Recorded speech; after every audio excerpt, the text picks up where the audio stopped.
Okay, Chair, we're now streaming live on YouTube. I'll hand the meeting over to you. Thank you, Amanda. Good evening, everybody, and welcome to East Devon District Council's Cabinet meeting on this, the 28th of July, 2021. I'll be chairing the meeting, and indeed recording is in progress. I am Councillor Paul Arnott, the leader of the council. Welcome to everybody watching this meeting via live streaming. There's a little technical bit I need to explain here. In short, it means we're back on Zoom and not in person. But following the extraordinary general meeting of council on the 26th of July, 2 days ago, I'd like to remind members and any members of public attending or watching that the council has delegated much of the decision taking to senior officers for a short period of time due to concerns around COVID. Consequently, this will be a consultative meeting only. We will adhere as much as possible to the procedural rules detailed in the Constitution.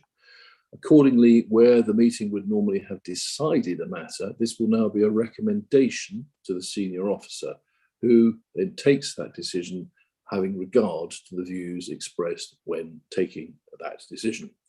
Where the meeting is making onward recommendations to council, for example, this will happen in the normal way. So I hope that's clear. It may not be, but we'll get used to it as we go along. May I remind members that the Code of Conduct applies throughout the meeting, and anybody being naughty will be disconnected. Please turn your phones off or to silent. In the event of a break in the internet, please bear with us. We'll try and reconnect in 15 minutes. If we can't, we'll adjourn and come back at a later date. If you wish to comment, please raise your electronic hand in the normal way. For members of the public, the agenda can be seen at eastdevon.gov.uk. And we'll now ask our Democratic Services Officer, Amanda, to lead a roll call of the committee members here present. Thank you, Amanda. Thank you, Chair. Councillor Arnott. Present. Councillor Hayward. Present. Thank you so much. Councillor Hookway. Present. Thank you. Councillor Jackson. Present. Thank you. Councillor Young. Present. Councillor Ledger. Present. Thank you, Amanda. Councillor Loudon. Evening, Amanda. Yes, I'm present. Thank you. Councillor Rickson. Present. Thank you. And Councillor Rowland. Present and almost correct. Thanks, Amanda. Thank you. I can confirm your quorum tonight, Chair. Thank you very much, Amanda. Agenda item 1 then is public speaking, and I understand we have nobody registered to speak this evening. Agenda item 2 is the minutes of previous meetings. If anyone has a comment on the set of minutes from the 14th of July 2021, please do this by raising your electronic hand. But if I have no hands raised, I'll take this as an indication that they are agreed. I will now go hunting hands.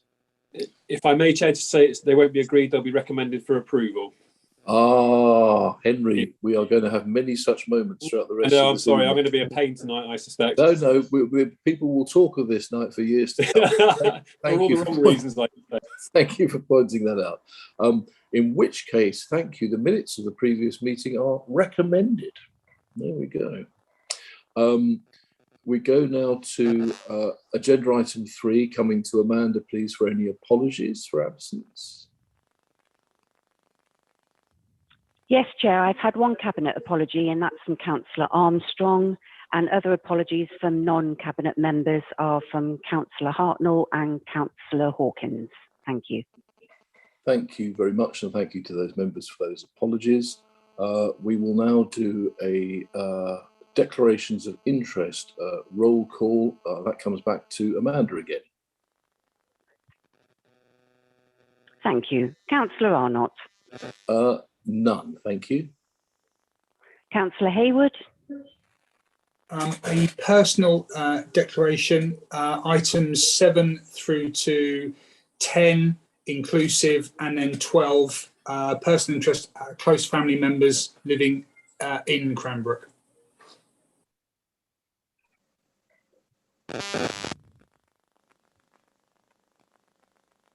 Thank you. Councillor Hookway. None. Thank you. Councillor Jackson, None from me, thank you. Councillor Young, None. Thank you. Councillor Ledger, Yes, so Amanda, items 7 through 12. I'm also a member of the Cranbrook Strategic Delivery Board. That's a personal interest. Thank you.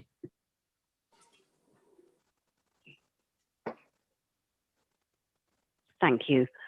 Councillor Loudon, None, thank you. Councillor Rickson, None, thank you. Councillor Rowland. None, thanks. Thank you, Chair. Thank you very much, Amanda. We go to agenda item 5, late items or matters of urgency, and none have been identified. Agenda item 6 is confidential or exempt items, and there is one item which officers recommend should be dealt with in this way at agenda item 12, Cranbrook Town Centre land acquisition. Agenda item 7, Cranbrook New Community, 10 years in. Just before introducing Andy Wood, our service lead for growth, development and prosperity, I would like to just set up very briefly some background, which is that as an administration, we've been working up to this meeting in effect for about a year now. We'd had lots of discussions about how we can try and move Cranbrook ahead, and that is effectively the theme of this evening. And for any members of the public watching, just to be clear, this is a Cranbrook only, Cranbrook themed cabinet meeting. So I'm aware of how much extraordinary work has gone into this from our officers. So with that showbiz build up, can I bring Andy Wood on, please? Yes, thank you, Chair. So this first report is a scene setter, if you like. So we are just over 10 years since the start of construction of Cranbrook, June 29th, 2011. As of today, there are around 2,500 homes built and occupied in Cranbrook, equating to a population of nearing 6,000 people. Important to emphasise that the demographic structure of the town is very different to the rest of the district. I think East Devon as a whole has the third highest average age of any district in the country, whereas Cranbrook has 3 times the national average of 0 to 4-year-olds and has been very popular with young families in particular. You'll see within the report that, if you like, the 2,500 homes is nowhere near the end. The Cranbrook Development Plan document anticipates the ongoing growth of the town up to nearing 8,000 homes, or a population of approaching 20,000 people. In terms of the vision for the town, that was very much, if you trace it back, as a freestanding new town capable of supporting its own assets, facilities and services. You'll see in paragraph 1.9 the list of things like the country park that have been delivered alongside the homes mentioned earlier. Some interesting ingredients to that, which will come up later in the agenda as well. So, for example, how the schools were delivered, both St Martin's Primary and the Cranbrook Education Campus. There's significant learning from there in relation to use of revolving infrastructure funds. Also important to say, and I was reminded by John Golding of this, that the substantial quantum of affordable homes that were delivered in the first phases has had a very significant impact overall in terms of reducing our overall housing waiting list, but also avoiding the use of temporary accommodation as well. And at one point, East Devon, I think, was in the top 5 nationally for the biggest improvement in housing affordability overall. Be very wrong of me, though, to create the impression that the job is done. There are significant outstanding issues, not least in relation to the town centre and how a vibrant town centre is secured, but also looking forward, the delivery of aspects like common infrastructure will probably get more challenging as we move away from a single consortium model going forward. So I just wanted to highlight 2 particular points. The first of those is around the learning points. You'll see in paragraph 2.1, we've listed 10 of those, which as a if you like, a discussion with my colleague officers around, what people felt were the key learning points over that last decade. And some of those are very relevant as we look forward now to the local plan review process as well. But I suppose the important point to recognise is that Cranbrook is being delivered through a commercially led model, and that is where the bulk of the investment comes from in terms of delivering the homes and the facilities going forward. And there is no publicly controlled land currently. The second point is around the stewardship of assets. Very grateful to Ed and colleagues here who did some work to understand how many homes in the district are subject to some form of estate management company. And you'll see that is now around about 10% of the total housing stock in the district, and that's entirely outside of Cranbrook. And so estate management companies funded through some form of estate rent charge usually are targeted at relatively small developments and do things like the management of open space, for example. And they tend to work relatively well in a small scale setting, but there are some drawbacks, undoubtedly, not least around overall accountability. And within the report, you'll see what I view as a very seminal moment when the Town Council instigated an alternative model in terms of taking on the management of those assets and those services going forward and playing a much more significant role, but you can equally see the impact that has had on the parish precept, and Cranbrook now having the highest precept in the district. That is an ongoing financial challenge for the town, and you'll see within the report there are some emerging ideas as to how additional revenue could be generated going forward. Two particular prospects are identified in paragraph 3.13, and that will be the subject of further work and further reports to come back to you, Chair, in that respect. So I'm hoping that gives you a sense of Cranbrook and how it's developed over the last 10 years, the items of outstanding business and what will follow on the agenda. Chair, thank you. Thank you very much, Andy. I'm immensely grateful for both that brief address to us and to the people of East Devon, but also in particular for this document and this scene setting. Which captures brilliantly 10 years of history of developing a new town. And I think it's really important that we, I hope everybody's read it. It's really important to digest that. So can I ask, please, if anybody from outside of Cabinet would like to make any comment on that or ask any questions of Andy? And bearing in mind, we've got sort of more decision-y stuff coming up in the next agenda items. Councillor Kevin Blakey of Cranbrook, please, Kevin. Thank you, Chair. One brief comment is all. Mr. Wood referred to the investment that has been made thus far in Cranbrook, and it is, of course, quite significant. It's actually very significant if you aggregate what's been invested by the residents. We calculate that figure currently to be in excess of £750 million. And I just ask Cabinet to bear that in mind when considering the decisions you're going to have to make later on this evening. Thank you. Now, Councillor Blakey, I'm assuming you haven't all won the lottery, so I'm really interested to just drill behind that figure just a little bit, just sort of, I can kind of work. Where does that come from? How are you thinking of that, really? In simple terms, it's people who have bought houses. If you top the numbers up, they rattle up pretty quickly. It's a little bit of a back of fag packet figure because we've taken into account the average price, the number of buildings, the number of houses built, and so on.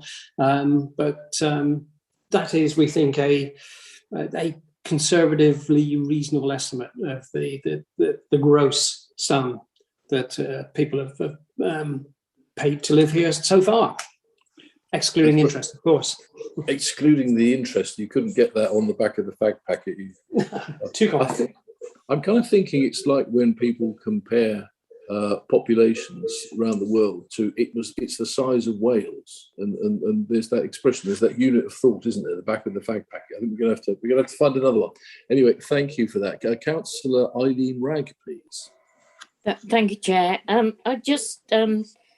rather disappointed at the lack of the numbers of councillors who've previously been involved in trying to take Cranbrook forward, that they're not here tonight. I really do find that disappointing, and I think the people of Cranbrook probably will as well if they're looking in. Thank you.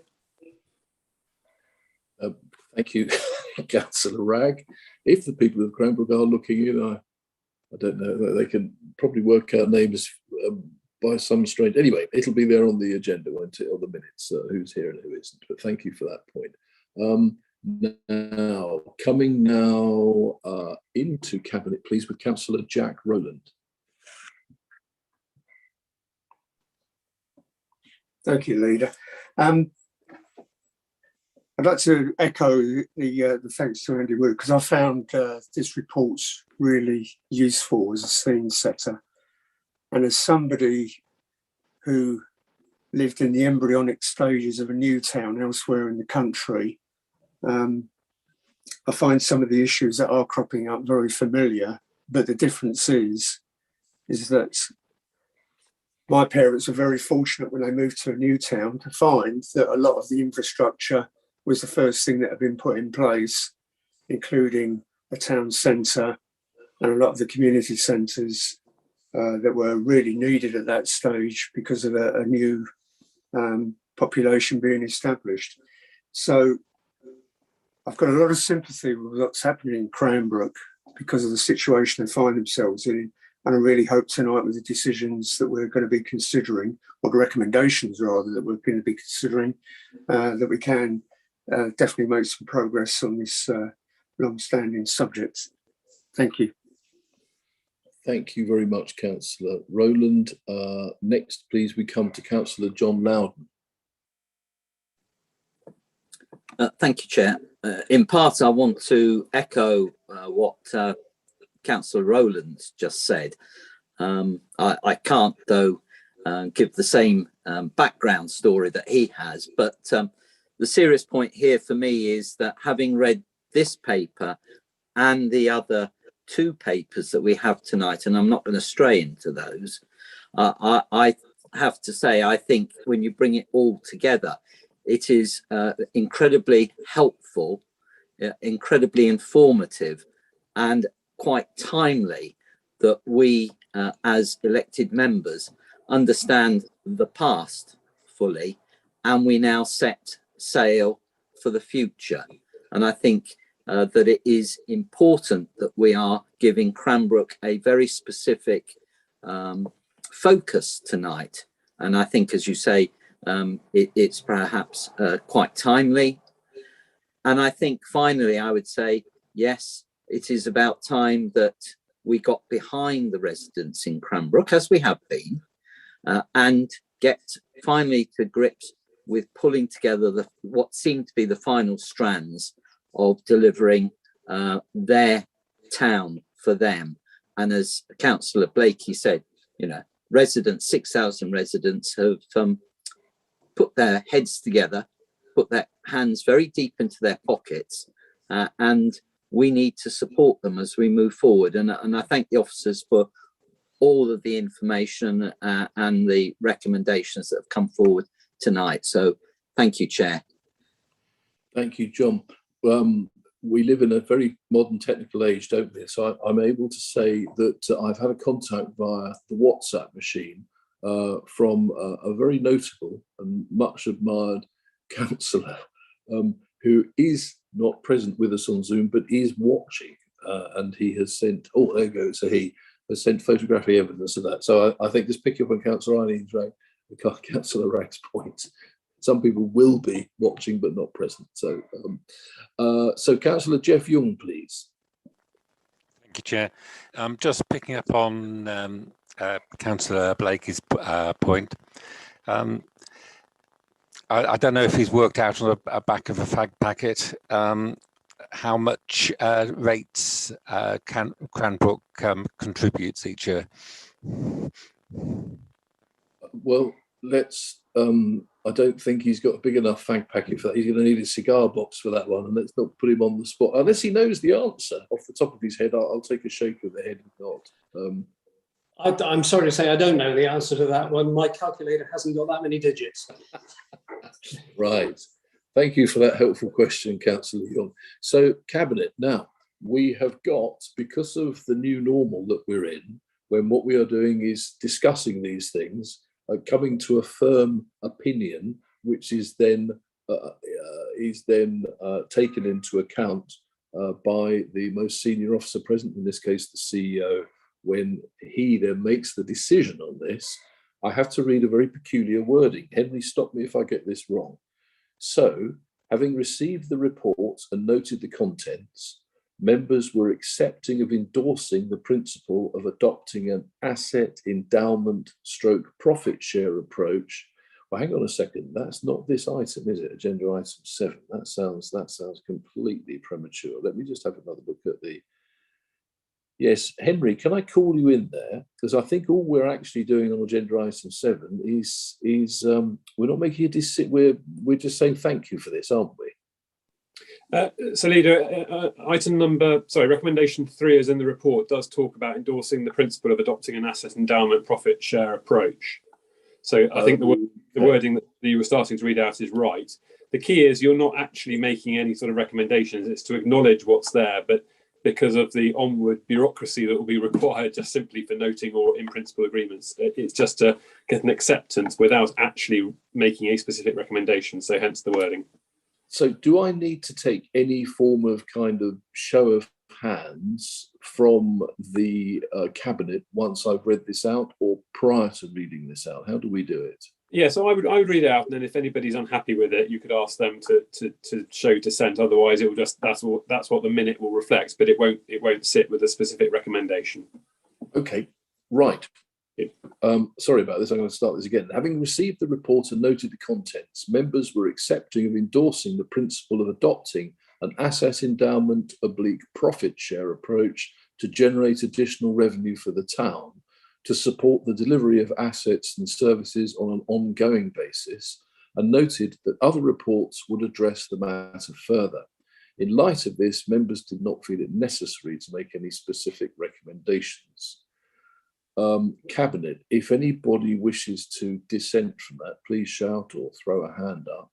But otherwise, I will move on to the next agenda item with great thanks to Andy for that report.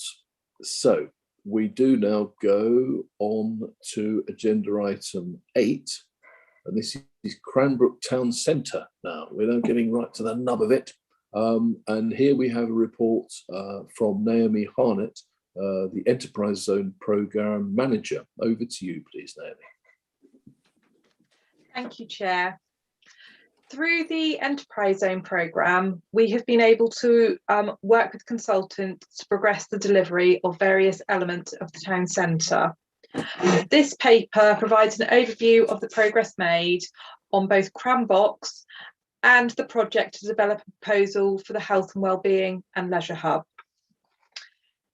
LDA Consultancy have been working with a group of officers from East Devon District Council and Cranbrook Town Council to develop proposals as part of a feasibility study for Cranbox over the last few months. Proposals will soon be shared with our Strategic Delivery Board for Cranbrook. Once this work is concluded, we'll present an investment proposal back to Cabinet. We've also been working on progressing the Health, Wellbeing and Leisure Hub proposals, and we are currently seeking funding from the One Public Estate programme. We hope to receive a decision on this funding in the summer and be able to commence work in autumn 2021. Thank you, Chair. Thank you very much indeed for that, Naomi. So before I come out to anybody who'd like to speak on that, the recommendations would have been, and we'll come to this different wording later, that members, one, note the progress made with the Enterprise Zone programme funded work in relation to Cranbrook Town Centre. Two, that we endorse the principle of supporting delivery of modular space through capital investment through the Enterprise Zone programme. And three, that we endorse the principle of developing a proposal for a health, wellbeing and leisure hub. Now, that's sort of implicit that will reach the CEO's desk, but in the end, something else will be said at the end of this item. So coming out, please, to anybody from outside of Cabinet who would like to contribute or speak or ask any questions. Looking for hands here. Councillor Kevin Blakey, please. Yeah, thank you, Chair. This is going to be a bit of a pattern tonight as well. One question, if I may, through you to Naomi, with regarding the health and wellbeing and leisure site unit building, whatever it may be. The funding for that building being done through the One Public Estate, does that include funding contributions from the NHS? Because when all said and done, a significant chunk of that building is going to be occupied and run by them. One would have thought that there would have been a sizable contribution from them. Naomi, happy for you to, are you happy to answer that one, please? Thank you. Yes, Chair, thank you. So the report outlines the progress we're proposing to make on a feasibility study for the Health, Wellbeing and Leisure Hub, which will be hopefully subject to approval from the One Public Estate programme, joint funded between the Enterprise Zone and the One Public Estate programme, with involvement from the NHS, but at this stage we haven't got approval for funding from the NHS programme. Kevin, do you want to come back on or ask another question? No, I think that gives me the answer that I had expected, actually. So thank you, Chair. I'll let you carry on. Thank you very much. Councillor Kim Bloxham, please. Oh, thank you, Chair. And I'm just going to hark back because I've just done that calculation on the back of a fag packet with the council tax.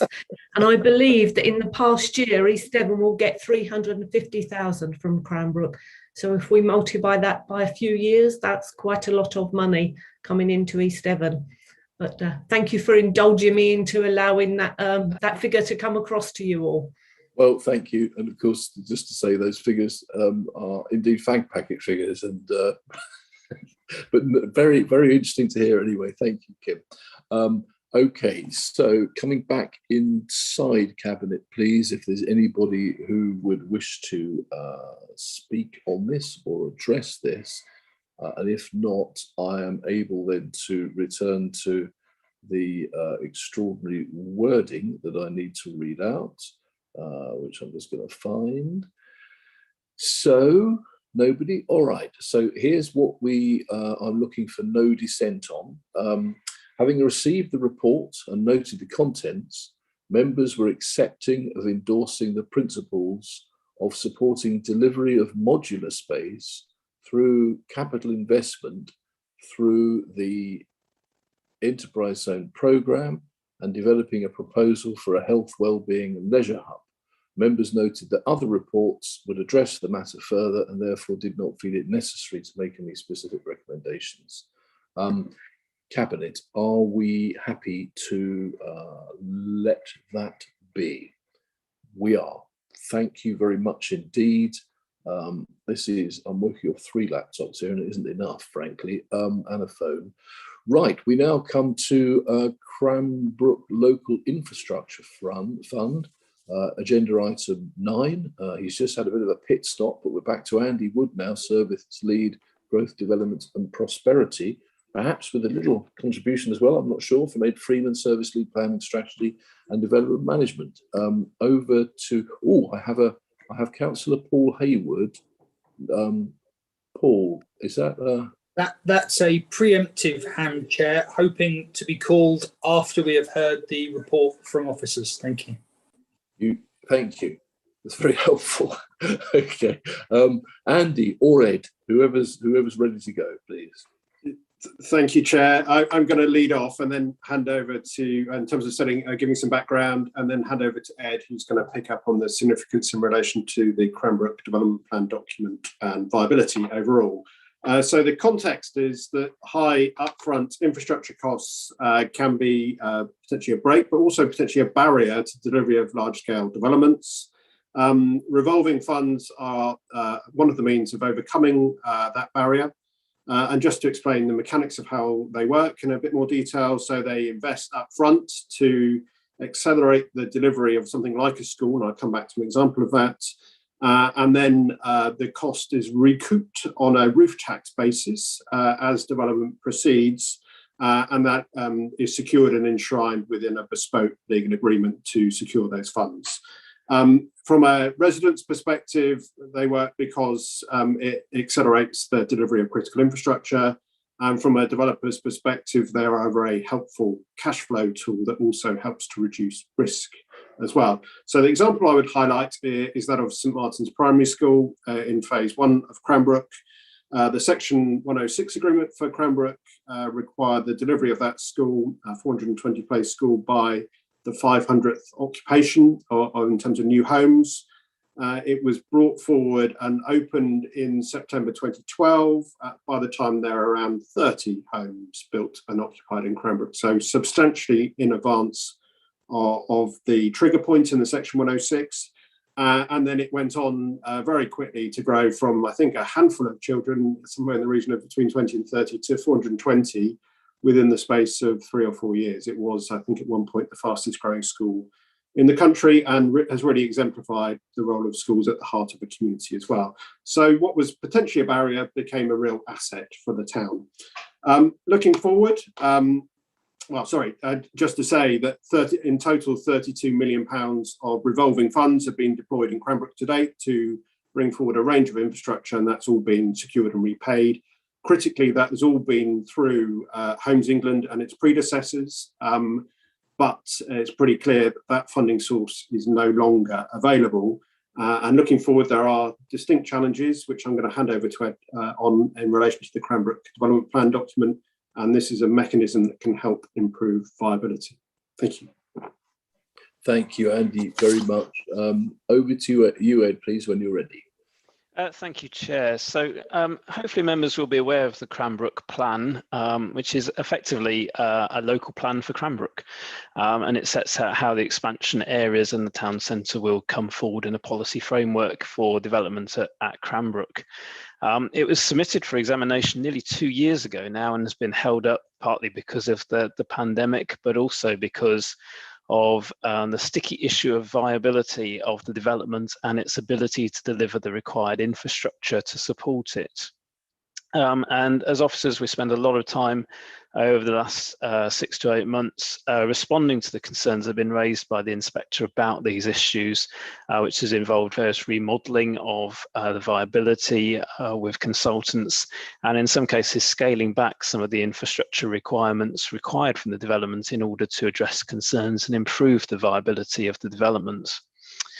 This proposal for the infrastructure fund is a mechanism that could potentially save about £9 million overall from the development by reducing borrowing costs and assisting cash flow.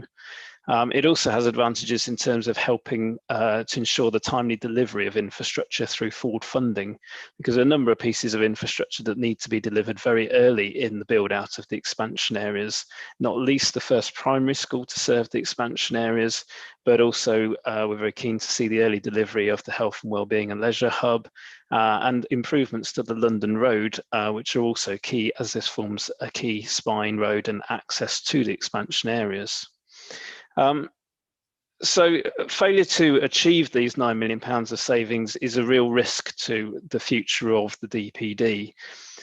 It would leave us in a position where we potentially need to either find those £9 million of savings, which could lead to us having to strip out infrastructure that's vital to delivering a sustainable community through the expansion areas at Cranbrook, or it could leave us having to argue that such savings are not necessary and risk the DPD being found unsound.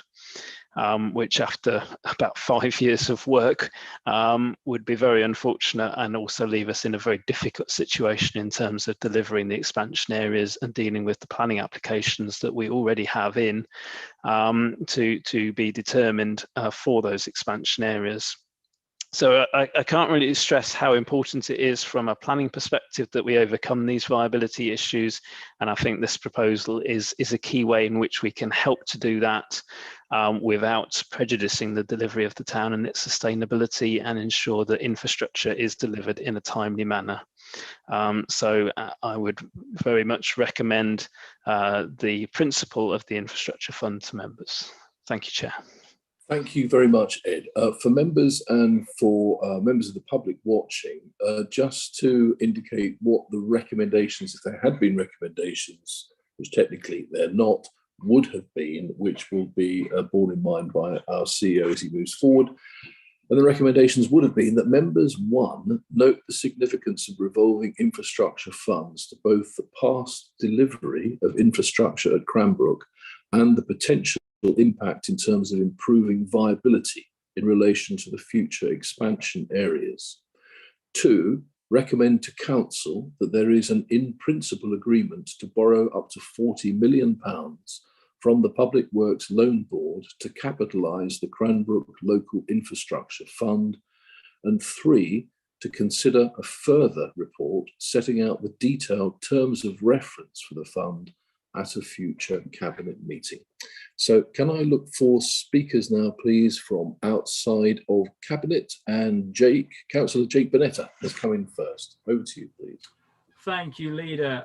I just wanted to give a massive thank you to the officers involved in this report. I think it is a very comprehensive report and goes into what this money is obviously going to be spent on. I think it is obviously a lot of money that we're talking about, £40 million from a public works loan board.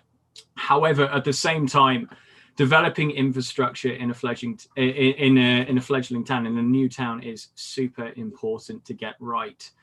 And I think now is the time that we do that, especially as we look at expanding the town at such a vital speed. I think it is extremely positive that some of the critical infrastructure we're looking into is things like extra care provision, schools, health and well-being centre, especially because of the younger population in place. So I really want to thank the officers involved, and I say outside of Cabinet, I support this move and I support the investment. Thank you. Thank you, Councillor Bonetta. Councillor Kevin Blakey, please. Thank you, Leader. And first of all, with apologies for boring those who are at the strategic development, the strategic planning committee the other day, because I'm going to say pretty much the same things. Cranbrook can't really expand in a managed way without this. The position is that a development that doesn't have the necessary road structure, the school, the other perhaps slightly nice to have things, but above all, and the one thing that I think perhaps Mr. Freeman didn't mention, is a viable and reliable electricity supply, which is part of what this funding is required for, is not going to enable development to take place without it.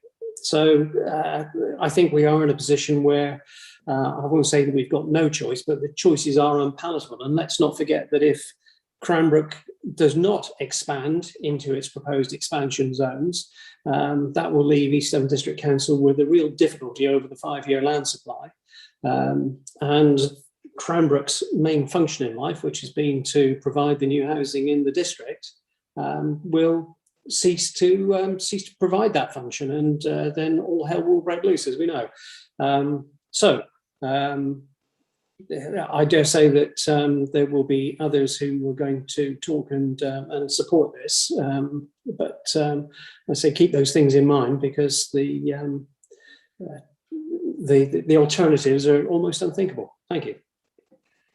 Councillor Blake, you've been involved in this for so long, and I can understand, and I do the same, that one, one ends up considering the negatives to a certain extent and the worries. But I mean, broadly, you welcome this approach as for the future. Is that, I mean, without putting words in your mouth, is that, can I sort of read it as that's what you're saying? Broadly, yes. I think if the town is to develop successfully, following the model that was used in the first instance, all right, the funding was got from a different source, but the forward funding of the infrastructure worked. One might argue that some of the things that were provided that perhaps were not necessarily at the top of people's agendas, but no matter on that, generally it worked, and it brought the development forward at a pretty decent pace in the first few years. So yes, I think it is necessary if the expansion is going to exceed. Now, that's not the same thing as saying, as some people would have us believe, which is that Cranbrook is out for world domination and wants to take over the entire of East Devon. That's certainly not the case. And the town council, above all, is mindful of the need to keep a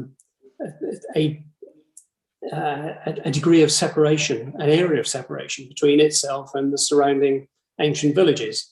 But the expansion zones that have been identified, I think, can only be done with the forward funding for these facilities. Otherwise, people will simply not be prepared to buy in. Thank you very much, Councillor Blakey. And again, just to explain why I came back to Councillor Blakey, is because he has a particular authority because of being a district councillor elected specifically to represent Cranbrook, one of three. And another one of the three is Councillor Kim Bloxham, please. Oh, thank you very much. I just wanted to draw everybody's attention to, there was a mention of the Health and Wellbeing Centre, and just one item out of how this money could be used. I don't know if other members are aware, but we do have a very successful GP surgery, I wouldn't call it a health centre, at the community building that we have in Cranbrook, the one and only building we have in Cranbrook.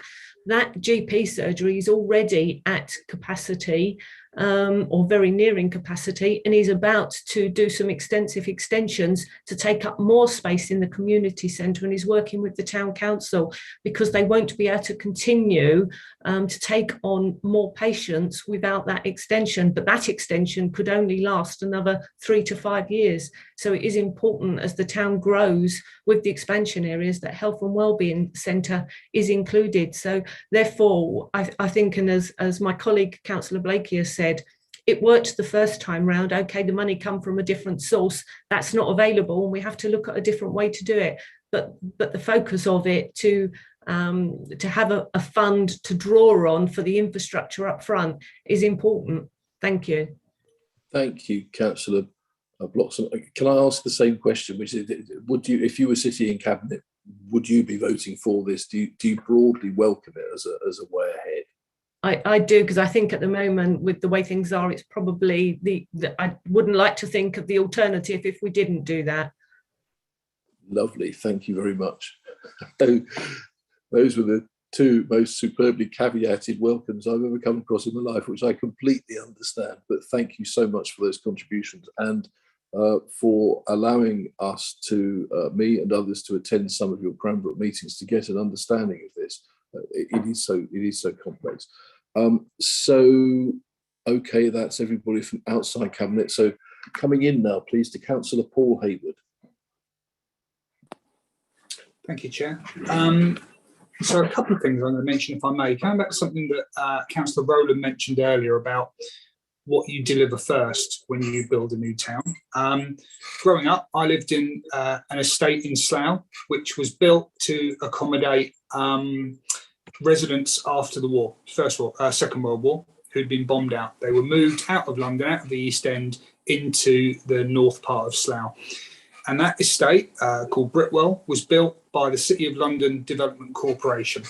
Different model, but from my visits to Britwell Library, Slough Library, they built, first of all, the roads, they built the town centre, they built the community hall, and if if truth be known, they probably built the pub called the Jolly Londoner, which it might not even be there anymore, but they built that first because they needed to have a cohesive community hub. And then they built the houses, a lot of houses. Harking back to that era, one of my first jobs was working in a bank in the security department, and I was in charge of bridging loans. I didn't hold the money, I just filled in the forms. And for me, this is just a glorified bridging loan. This enables something to be done. There is security behind it, but without a bridging loan, in days gone by, you weren't able to buy your new house while you're waiting for something else to happen. So this is a means to an end. Effectively, as the report clearly says, we've been able in the past to acquire central government funding, but not anymore. So if central government can't supply it, and for the reasons that Mr. Freeman's alluded to as to the risks if we don't go down this route, effectively it falls to local government. And to coin a phrase from the currently, if not now, when? And if not us, who? There is no option to do this. Strategic Planning Committee considered this and sent it to Cabinet, and there were comments from members of Strategic Planning and members outside about the amount of money involved. Well, reading this report, frankly, if it was 100 million and it needed 100 million of infrastructure revolving fund, then it would be 100 million we were talking about. Initially, we looked at 30 million. But if we were just buying timber and steel, it would need to be 60 million today anyway, because costs have gone up. That's the basis of it. And that's without including the addition of the electrical supply, a huge infrastructure cost, which we are going to have to bear to enable the expansion zones to improve, because no one's going to buy a house, even build a house, if there's no reliable electrical supply. So we're having to do this, but I need to clarify something that was raised by members about the risks of the interest and the risks of the borrowing. Well, we'll take security on this. It will be paid for by a roof tax.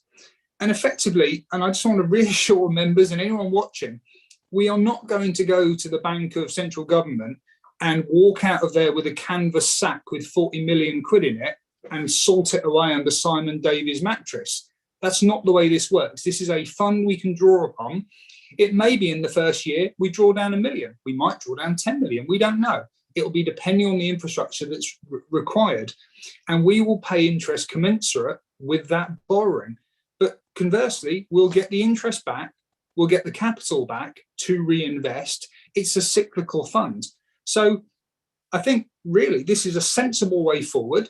Hopefully 40 million will be enough. But if things transpire, the cost of materials because of various external sources completely out of East Devon's control, if they worsen or the supply chain worsens, we may have to come back and reconsider a bigger amount, but it will be for the same purpose. And as long as we have that security and we have the reassurance that our officers are making sure we have good, strong security to back up our borrowing and in fact our investment, then there's no problem really with this at all. I'm very happy to do this because it is the only way. Councillors Bloxham has raised this. It can't be done any other way. No one else is handing us, bags of cash. So this is a positive way forward. I can't propose it because of the method we have to go through, but I'm very happy to support it as the economic portfolio holder. Thank you, Chair. Thank you very much. Councillor John Loudon, please. Thank you, Chair. And I just want to follow on the theme that Councillor Hayward has just addressed, and absolutely no disrespect to my erstwhile colleague here, but I do feel that I think residents and those viewing tonight and some members will have very significant concern that in effect we're not saddling ourselves with £40 million worth of debt that is going to cause us difficulties in repaying. It's going to cripple us at a time when we're trying very hard to balance our budget, and it's just going to push us into somewhere very risky. This is not my view. This is a view that has been shared between councillors on the email system. And I think it's only important that this is put out there so that the public is aware that this debate has gone on behind the scenes. But I think it might be helpful, Chair, if the reassurances that have come through via the portfolio holder for finance and the strategic lead for finance were aired tonight, so that they are recorded, and so that those who view this meeting are able then to take comfort from the reassurances given. And as I say, no disrespect of Councillor Hayward, and I'm sure he's got a very fine finance hat on, invisibly on that wonderful. Yeah, he's got a calculator. Put some batteries in it, Councillor Hayward. So if we could have those reassurances aired tonight, Chair, I think that might be useful. Thank you. Well, that would be splendid. Unfortunately, Simon Davies, one officer, is on leave tonight, but this does, yes, John. So, however, I mean, I can hurtle that ball straight at the waiting Jack Rowland, but I'm not sure he's going to welcome it. But Jack, over to you. I absolutely do welcome it. In fact, Councillor Hayward and Loudon must have been reading my mind about what I was going to be saying. I won't double up on what they've already said, but I did want to reassure members and anybody else watching from the public or other councillors that I've already answered questions via email on this very subject, because there did seem to be a view that we were taking this £40 million in one lump sum and we'd be incurring all of the interest in year one. And as Councillor Hayward has so rightly pointed out, that is far from the truth, and it will be drawn down as and when needed. So I hope that also reassures members. And the fact that although Simon Davey can't be present here tonight, he has already assured me and also other members of the council that this is well within the borrowing limits of this council. I see this very much as an investment for the future. It is desperately needed, and as has already been pointed out, this seems to be the only solution that's available. And let's face it, if you were talking about planning this from scratch again, you wouldn't be starting from the point that was taken before. And you'd be doing everything that you possibly could to be putting in all of this infrastructure and the support that's needed in place first, which then in turn attracts further investment and provides comfort for those people that are considering moving to that area. So I welcome this solution as a way forward. Thank you. Thank you very much, Councillor Rowland.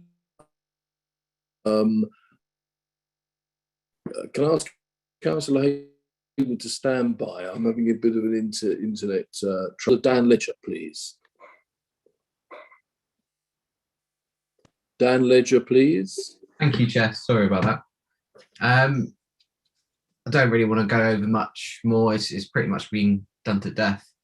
The only points I really want to make is why do we all really want to become councillors in the first place? It's mainly to do with either the enhancement, the delivery, or adapting infrastructure in our local communities.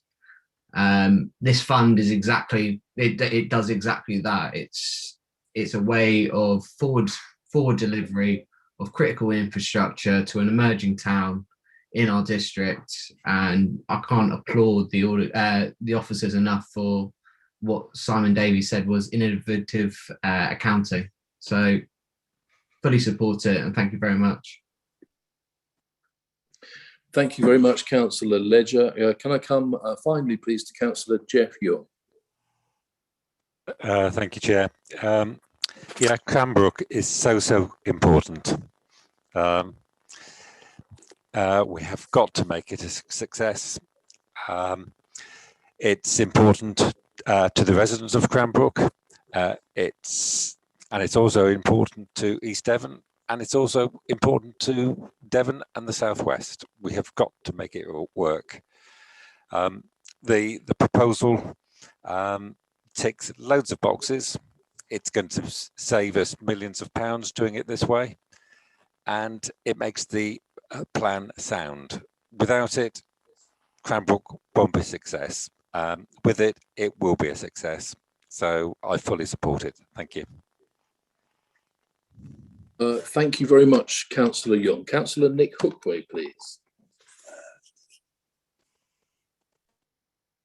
Thank you, Chair. Just to add to all the comments voiced already, which I do support. I think this is a very excellent set of proposals. I'm going to just concentrate on the electricity supply. I think that is the fundamental first piece that should go in, because today, without that electricity supply, there will be nothing. And I think that has to go forward very quickly indeed. And anything we can do to aid that, we should do. Thank you, Chair. Thank you very much, Councillor Hookway. So now I have Councillor Paul Hayward. I'm not sure if you're coming back, Councillor Hayward. Yes, if I may, Chair, it's really to echo exactly what Councillor Hookway has just said, and really I apologise for not picking up on this, and I thank Councillor Hookway for reminding me, because the sort of electrical infrastructure that's considered isn't something you'll just pop down to, you know, a well-known DIY shop and buy off the shelf. It's a huge piece of infrastructure. It's got to be procured, it's got to be purchased, it's got to be delivered, connected up. So I heartily endorse what Councillor Hookway has just said. You know, our officers will already know this. You know, we're not teaching them to suck eggs, but beyond all else, we have to maintain a secure, reliable electrical connection. So I'm sure we'll be receiving reports and recommendations shortly to Cabinet about that very subject. Thank you, Chair. Thank you very much indeed, Councillor Hayward. So that finishes off the speaking on this item.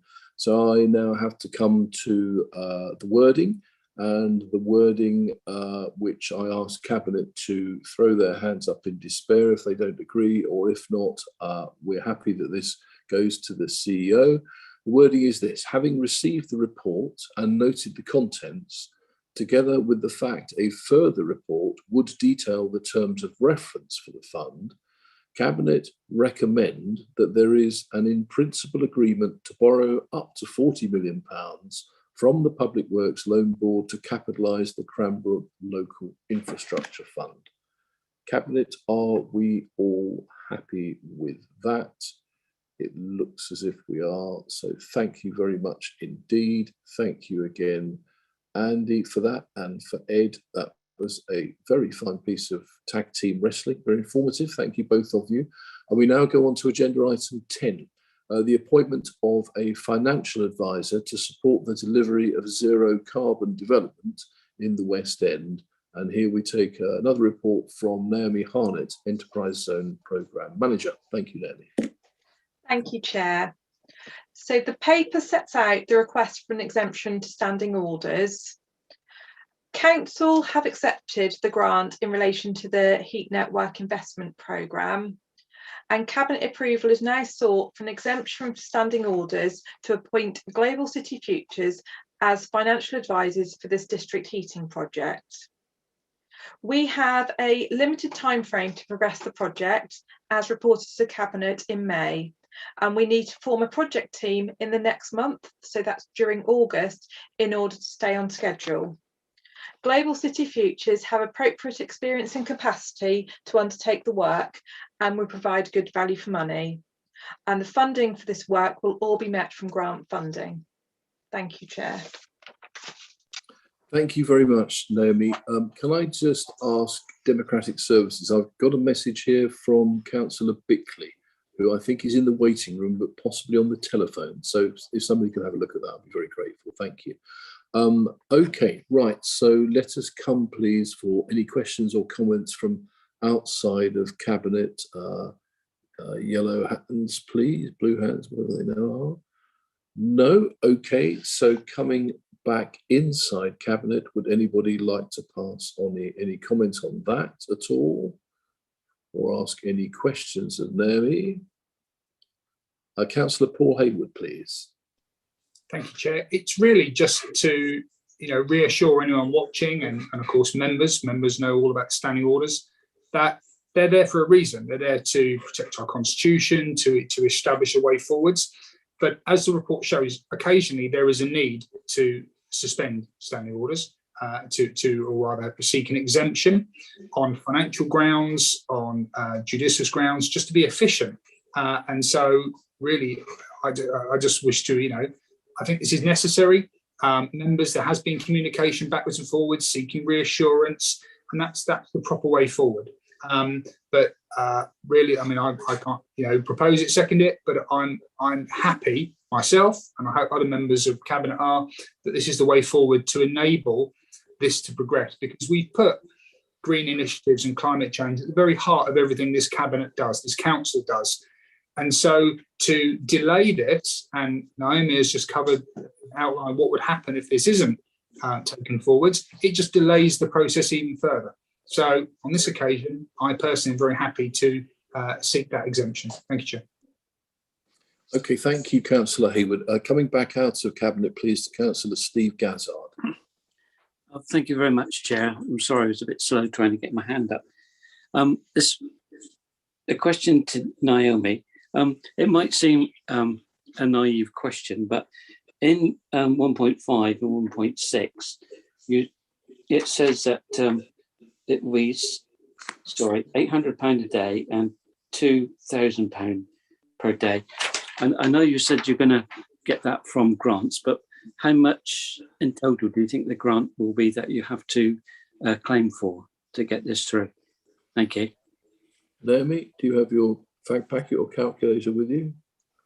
Okay, so we have a commercialisation grant of £500,000, and so we're confident that with that level of grant funding that we'll be able to cover the cost of this financial advice. Okay, thank you, Naomi. Thank you for that question, Councillor Gazzard. Coming to Councillor Jeff Young, please. Yeah, this is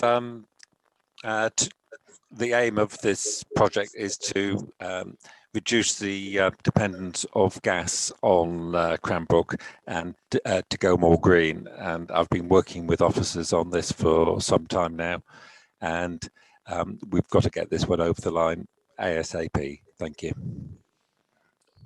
Thank you very much, Councillor Young. In which case, since we have no more speakers from either outside or inside the Cabinet, I'm going to go to this slightly strange wording again.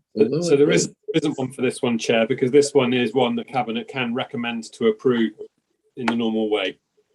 We can. Yeah. This is like a mixture of arcane philosophy and algebra. So yeah. What do I say at this point? Yeah, ask the Cabinet to recommend the approval of the request for an exemption to standing orders. So it's the onward, again, it's just an onward recommendation. And this one will go to officers. Okay, so bear that one in mind, Cabinet. I'm just going to come to Councillor Marianne Rickson because she's got her hand up there. Bearing in mind all the previous comments and the fact that this is a crucial component for Cranbrook, I recommend approval. Thank you very much. And Councillor Jack Rowland seconding that, I think, perhaps. Absolutely right. Okay, very good. In which case, can we take a vote on that, please, Cabinet?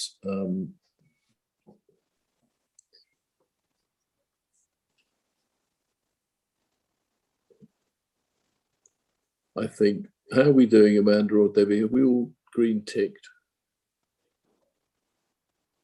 I think yes, Chair, that's unanimous in favour. Okay, thank you, Amanda. Okay, thank you very much. Right, now we come to some more exciting new wording. Effectively, we're going to go into Part B, but, and I'm just opening the relevant passage here. Normally, the Vice Chair would have to step up and resolve to do this and whatever, But as this is not a formal meeting, we don't need to formally exclude the public or press to move on to Part B. So therefore, this concludes the public part of the meeting, and the meeting will now move on without the public presence. And officers, please stop.